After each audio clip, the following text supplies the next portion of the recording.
guys on the message board are like, that year was wrong! Alright, so let's see, there's a lot, I mean, a lot going on with Saw franchise. Alright, we all saw Saw 1, right? No, yeah. No? I haven't seen any of the Saws. Saw what? Saw 1? Saw the original? I seen it. It took you a second, didn't you? Alright, so let's see. You know, primary character he's primary character of the Saw franchise is Jigsaw. He's the killer. Jigsaw because he makes puzzles for people. You know, he's an immaculate engineer, a genius, machinist. We all are. Continue.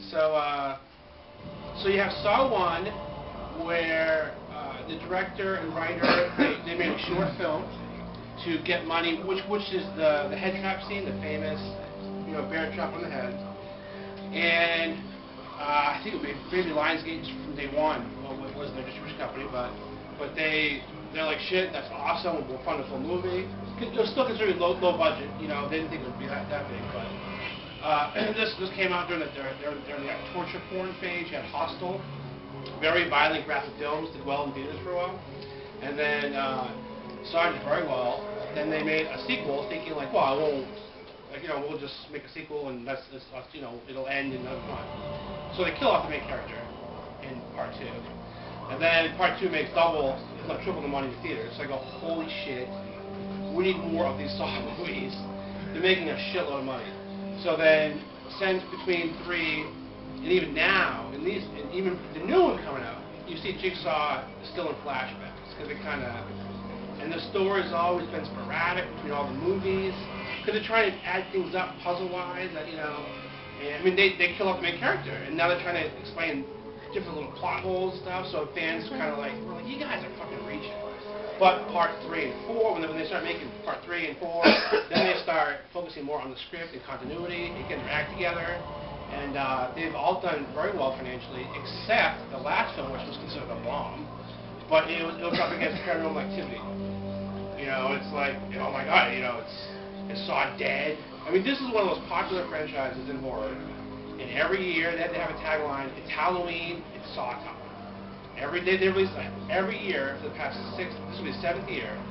Every year, every Halloween, Saw's out. Now they're doing Saw 3D.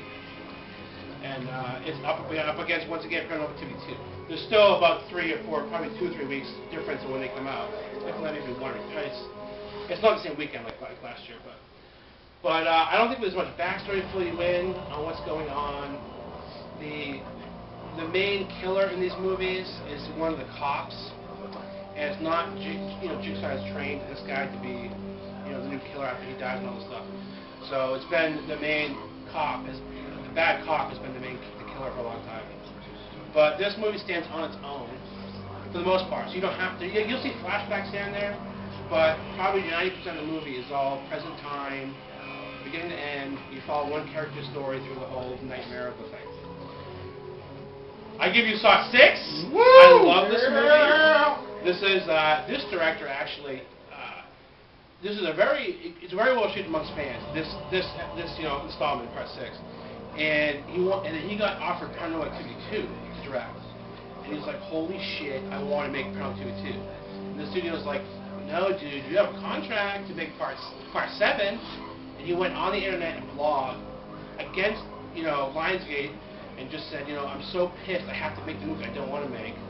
But he decided to, whatever, suck it up and do the best he could for Saw 7, but... Dude, you signed a contract. Yeah, but he wanted to make Paranormal Activity 2. But, alright, so Saw 7, Saw 6, Woo! Bring on the gore. And the girl in the opening scene won the VH1 television show Scream Queens. Alright. And if you win, you get to be in the next Saw movie.